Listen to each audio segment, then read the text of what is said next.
ವೀಕ್ಷಕರೇ ನಮಸ್ಕಾರ. ನ್ಯೂಸ್ 18 ನಿಂದ ಮಹಾಕುಂಭದ ಮೆಗಾ ಕವರೇಜ್ ಮುಂದುವರಿತಾ ಇದೆ. ನಿರಂತರವಾಗಿ ಅದ್ಭುತವಾಗಿರ್ತಕ್ಕಂತಹ ವಿಷಯವನ್ನ ಈ ಪ್ರಯಾಗರಾಜ ಪುಣ್ಯಭೂಮಿಯಿಂದ ನಮ್ಮ ಕನ್ನಡ ಪುಣ್ಯಭೂಮಿಯ ಜನರಿಗೆ ತಲುಪಿಸುವಂತ ಕೆಲಸವನ್ನ ನ್ಯೂಸ್ 18 ಕನ್ನಡ ಮಾಡ್ತಾ ಇದೆ. ಪ್ರಯಾಗರಾಜ್ ಬಗ್ಗೆ, ಈ ಕುಂಭಮೇಳದ ಬಗ್ಗೆ ನೀವೆಲ್ಲ ಗಮನಿಸ್ತಾ ಇದ್ದೀರಿ. ಕೋಟ್ಯಾಂತರ ಜನ ಇಲ್ಲಿಗೆ ಬರ್ತಾರೆ. ಕೋಟಿಗಟ್ಟಲೆ ಜನ ಬಂದು ಅಲ್ಲಿ ಸ್ನಾನವನ್ನ ಮಾಡ್ತಾರೆ ಪ್ರಯಾಗರಾಜ್ನ ಆ ಒಂದು ತ್ರಿವೇಣಿ ಸಂಗಮದಲ್ಲಿ ಅಂತ ಹೇಳಿ. ಆದ್ರೆ ಕೆಲವರಿಗೆ ಕೆಲವೊಂದಿಷ್ಟು ರ್ಯಾಷನಲ್ ಆಗಿರ್ತಕ್ಕಂಥ ಮತ್ತು ಪ್ರಾಕ್ಟಿಕಲ್ ಆಗಿರ್ತಕ್ಕಂಥ ಪ್ರಶ್ನೆಗಳು ಕೂಡ ಮೂಡುವಂತ ಸಾಧ್ಯತೆಗಳಿರ್ತವೆ.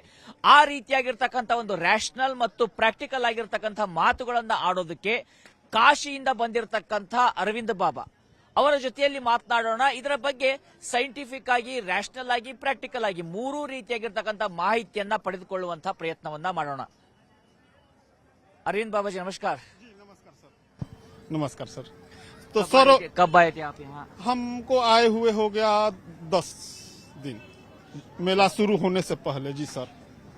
सर्वप्रथम तो आपके न्यूज 18 के तमाम दर्शकों को इस पवित्र धरती से, होली लैंड से, मुकद्दस सरजमी से, तमाम न्यूज 18 के जो कन्नड़ के दर्शकों को हृदय के अनंत गहराइयों से, हृदय के अनंत खंड कोह से, इस पवित्र सरजमी से, इस पवित्र भूमि से, इस होली लैंड से उनको साधुवाद, उनके जीवन में समृद्धि, प्रोस्पेरिटी और प्लेजर और एक हैप्पीनेस आए, क्योंकि इस धरती पे न्यूज 18 का एक अद्भुत योगदान है. तभी संत महात्माओं का इसका आध्यात्मिक जो ले रहे हैं मेरे भैया, मेरे भाई, इनका बहुत मेहनत कर रहे हैं. इनको भी साधुवाद, इनको भी धन्यवाद. जी सर. आप आए हैं विश्वनाथ के क्षेत्र काशी से यहाँ पे, तो काशी में भी वो गंगा नदी बहती है, प्रयागराज में भी गंगा नदी बहती है, मगर इस वक्त जो प्रयागराज में लोग आ रहे हैं, स्नान ले रहे हैं, इसका वो जो बैकग्राउंड क्या है, क्यों इतना मायने रखता है ये त्रिवेणी संगम का स्नान? इसका ऐतिहासिक पर्सपेक्टिव होता है. जो ऐतिहासिक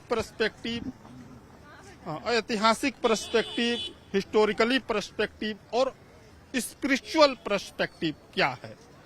तो एक रिचुअल है.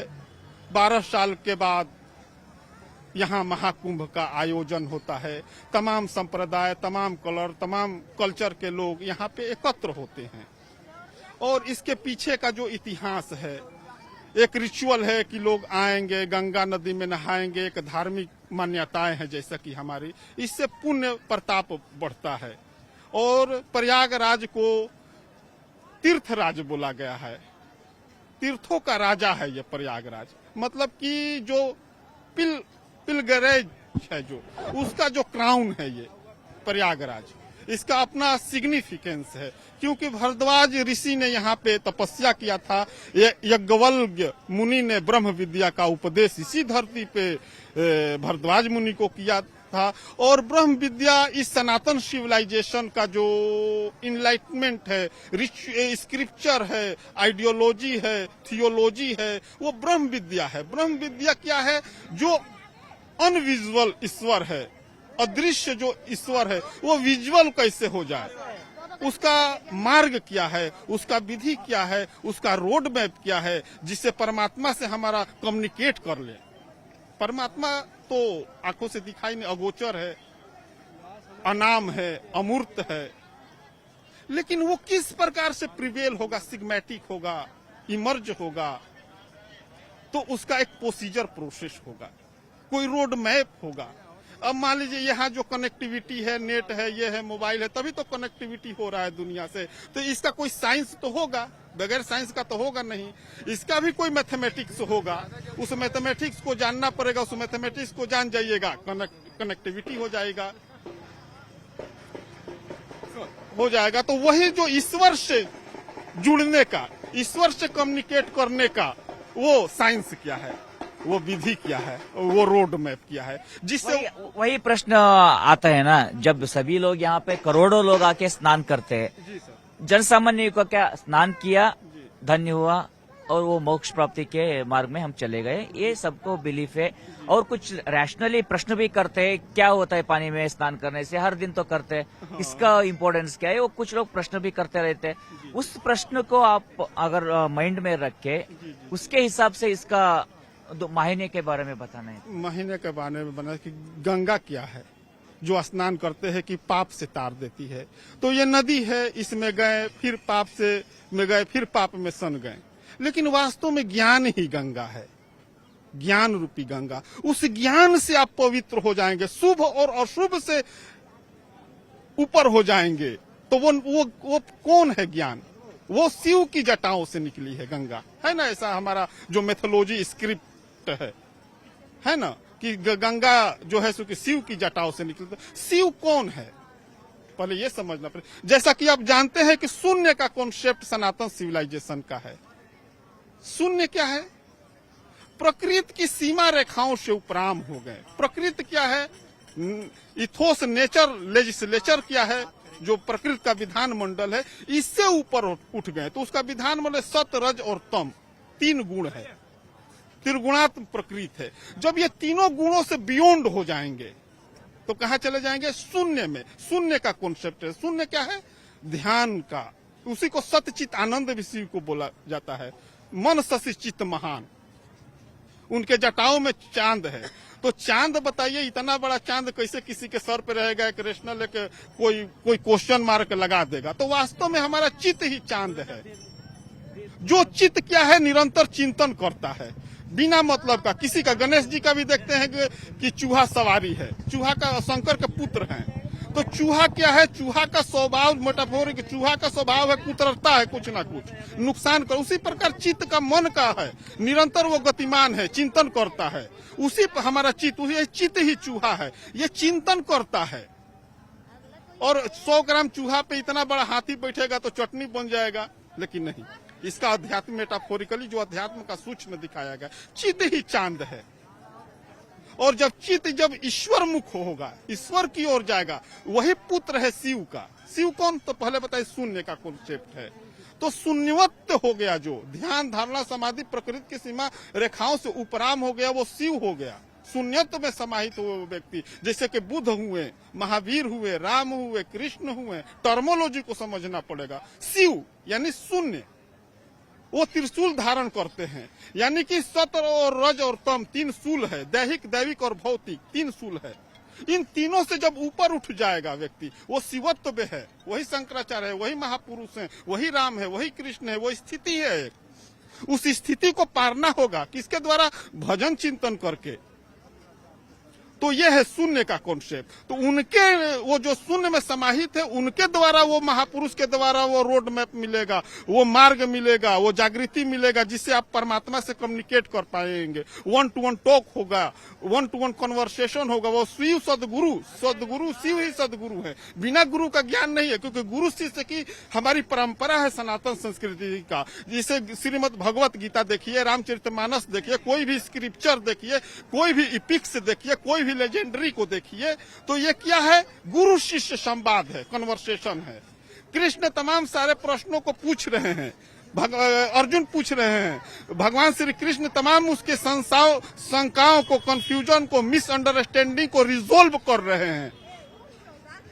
आर्गुमेंट के द्वारा, लॉजिक के द्वारा, रेशनल के द्वारा, प्रोग्मेटिक, प्रैक्टिकली जो है उसके द्वारा उन्होंने रिजोल्व किया। तो शिव यह है, उनके द्वारा गंगा निकली है। उस गंगा में नहाएंगे तो शुभ और अशुभ से परे होकर परमात्मा में समाहित हो जाएंगे। उसी तरह अमृत मंथन निकला। तो अमृत क्या है? अमृत, मृत कहते, टर्मोलॉजी को समझिए। मृत कहते हैं नश्वान को, मरण धर्मा को, जो मिट जाए। हमारा शरीर है, मिटेगा, मोर्टल है, डिसइंटीग्रेट होगा, लेकिन आत्मा है, इनमोर्टल है, वो नहीं मिटता है। वो सांस है अर्जुन, ये आत्मा ही शाश्वत है, सनातन है, ये नहीं मिटता है। तो आत्मा ही अमृत है। अब अमृत ये मत समझिएगा कोई ड्राप हो जाएगा, बूंद है, नहीं। कोई तरल पदार्थ है, नहीं। अमृत आत्मा है। तो सोल सर्चिंग जब करेंगे, जब सोल से डिस्कवरी करेंगे, तब जाके वो अमृत तो आपके हृदय में प्रवाहित होगा। समझ रहे मेरे? तो वो अमृत प्राप्ति के शिव से मिलेगा, सदगुरु से मिलेगा वो मार्ग। यही देवासुर संग्राम हुआ। तो देवासुर संग्राम बाहर कोई असुर नहीं है कि दो सिंह, दो मतलब वो है, कोई ऐसा चेहरा है। उसको हाइपोथेटिकली उसको बनाया गया है चित्र, मेटाफोरिकली। हमारी वृत्ति ही देवता और असुर है। एक हमारी वृत्ति क्या है? परमधर परमात्मा की ओर जाने वाली, ईश्वर की ओर जाने वाली, भजन चिंतन करने वाली वो देवी संपद है। एक असुरी संपद है प्रकृति की ओर जाने वाली, नश्वर संसार की ओर जाने वाली संग्रह वाली वृत्ति। संग्रह करना, ये हमको मिल जाए, ये प्रतिष्ठा मिल जाए, इतना हो जाए, वो हो जाए, अपने साम्राज्य को एक्सपेंड करने वाली जो हमारी मनोवृत्ति है। और एक मनोवृत्ति है महात्मा बुद्ध वाली, महावीर वाली मनोवृत्ति, जिन्होंने साम्राज्य को ठोकर मार दिया।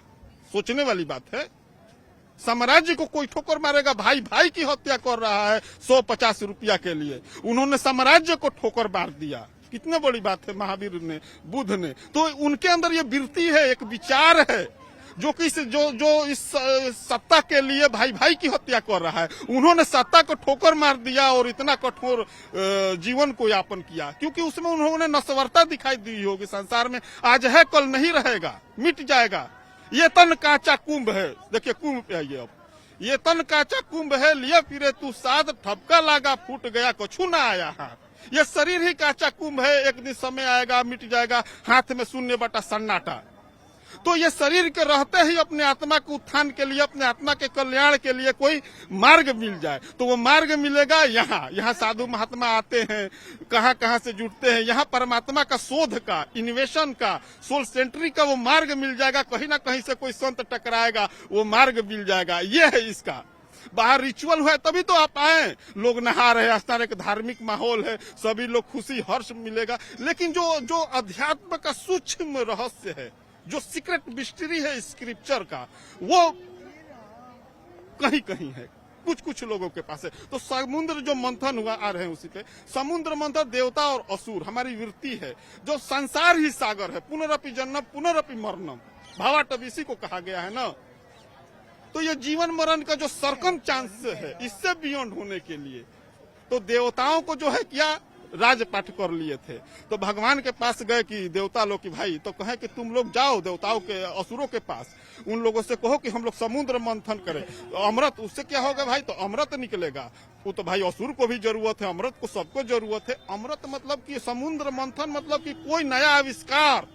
वही बाबा जी, आप जो बोल रहे थे अब तक जो समुद्र मंथन के बारे में आप बताइए, एक नया पर्सपेक्टिव तो आपने दिया है, हमारे साथ आपने बात किया, इतना डिटेल से बात किया, धन्यवाद आपको, आपका समय में। हाँ, नहीं हुआ हाँ, कि अमृत है, समुद्र मंथन गया, चार जगह पे गिरा, ये देवता असुर किए। तो इसमें 14 रत्न निकला, 14 रत्न निकला, 20 भी निकला है, लास्ट में अमृत निकला। देवासुर दोनों आपस में लड़ने लगे तो वो 4 बूंद, इस लड़ाई झगड़ा में 4 बूंद छलक गया था, ड्रॉप हो गया था 4 जगह पे। कहाँ हुआ था? प्रयागराज में, उज्जैन में, नासिक में और हरिद्वार में। तो प्रेम ही प्रयागराज है, प्रेम के द्वारा भजन चिंतन करिएगा ना, तब जाके क्या होगा? नासिका परमात्मा का नाम श्वास में जपिएगा। उज्जैन उज्जवल भविष्य तब होगा, उज्जैन मतलब उज्जवल भविष्य। और फिर क्या होगा? हरिद्वार मतलब कि गेटवे ऑफ कॉरिडोर जो है, ईश्वर को मतलब परमात्मा में प्रवेश करने के लिए जो गेटवे ऑफ कॉरिडोर है, समझ रहे हैं, वो है हरिद्वार, परमात्मा का नाम। राम नाम मणिदीप धरो जी दे हरिद्वार, तुलसी भीतर बाहरो जो चाहे सो उजियार। तो यही है, जीव ही है वो परमात्मा का, हरि का नाम जपते रहिएगा, तब जाके वो अमृत का शोध मिल जाएगा। 4 जगह पे होता है, शिव के जटाओं में होती है, यानी सदगुरु बताए थे, शिव बताए थे। शिव स्वरूप सदगुरु ही उस अमृत का मार्ग बताएंगे, जो कि आपको भजन चिंतन से मिलेगा। उसके लिए प्रोसेस है, उसका क्या है? मेरली वन ईश्वर पे आपका आस्था होगा, उसके बाद एक ईश्वर का भजन चिंतन करेंगे तो आपके हृदय में भी वो अमृत जनरेट हो जाएगा। सच में बाबा जी, हमसे बात किया, बहुत ज्यादा आपने माहिती दिया, धन्यवाद आपका। ये हमारा भारत का अध्यात्म का साइंस है, हाइपोथेटिकली बताया गया है, किसी प्रकार का कोई क्वेश्चन मार्क संसार में। सच में धन्यवाद आपको। ವೀಕ್ಷಕರೇ, ನಾವು ನೋಡ್ತಾ ಇದ್ವಿ ಈಗ ಬಾಬಾಜಿ ಹೇಳಿದಂತ ಮಾತುಗಳು, ಕೆಲವು ಪರ್ಸ್ಪೆಕ್ಟಿವ್ಗಳನ್ನ ಕೊಡ್ತಾ ಹೋದ್ರು. ನೋಡಿ, ನಾವೀಗ ಅಮೃತ ಅಂದಾಗ ಕೆಲವೊಮ್ಮೆ ನಾವು ಅದನ್ನ ನಾವು ನೀರಿನ ಆಕೃತಿಯಲ್ಲಿ ನೀರಿನ ಥರವಾಗಿ ಬಂದಿರಬಹುದು ಅನ್ಕೋತೀವಿ. ಆತ್ಮ, ಪರಮಾತ್ಮ, ಶೂನ್ಯ, ಹೀಗೆ ಸಾಕಷ್ಟು ವಿಚಾರಗಳಿದಾವೆ. ಈಗ ಅವ್ರು ಹೇಳ್ತಾ ಇದ್ದ ಹಾಗೆ ಶಿವನ ಜಟೆಯಲ್ಲಿ ಅಷ್ಟು ದೊಡ್ಡದಾಗಿರ್ತಕ್ಕಂಥ ಗಂಗೆ ಹೇಗೆ ಹುಟ್ಟಾಗೋದಕ್ಕೆ ಸಾಧ್ಯ ಆಗುತ್ತೆ, ಆ ಒಂದು ಚಂದ್ರ ಹೇಗಿರೋದಕ್ಕಾಗತ್ತೆ, ಇಂಥ ಪ್ರಶ್ನೆಗಳು ಬಂದಾಗ ಇಲ್ಲಿ ಆ ಚಿತ್ತ ಅಂತಕ್ಕಂಥದ್ದೇ ಆ ಚಂದ್ರನಾಗಿರ್ತಾನೆ, ಅದನ್ನ ಶುದ್ಧ ಮಾಡಿಕೊಂಡಾಗ ಆ ಶಿವನ ಪ್ರಾಪ್ತಿ ಆಗುತ್ತೆ ಅನ್ನುವಂತ ಅದ್ಭುತವಾದಂತಹ ವಿವರಣೆಯನ್ನ ಇದ್ರ ಬಗ್ಗೆ ಕೊಟ್ಟಿದ್ದಾರೆ. ಬಹುತೇಕವಾಗಿ ನಿಮಗೂ ಕೂಡ ಅದರ ಒಂದು ಮಾಹಿತಿ ಉಪಯುಕ್ತವಾಗಿರುತ್ತೆ ಅಂತ ಭಾವಿಸ್ತೀವಿ. ಪ್ರಯಾಗ್ರಾಜ್ನಿಂದ ಕ್ಷಣ ಕ್ಷಣಕ್ಕೂ ಈ ರೀತಿಯಾಗಿರ್ತಕ್ಕಂಥ ವಿಶೇಷ ಮಾಹಿತಿಯನ್ನು ನಿಮಗೆ ತರ್ತಾ ಇದ್ದೀವಿ. ಇದೇ ರೀತಿಯಾಗಿ ನೋಡ್ತೀರಿ ನ್ಯೂಸ್ 18 ಕನ್ನಡ. ನಮ್ಮ ಜೊತೆಯಲ್ಲಿದ್ದಾರೆ ಕ್ಯಾಮರಾಮನ್ ಶಿವಪ್ಪ, ನಾನು ರಾಘವೇಂದ್ರ ಗುಡಿ. ನಿಮ್ಮ ಜರ್ನಿ ನಮ್ಮ ಜೊತೆ ಮುಂದುವರಿತಾ ಇರಲಿ.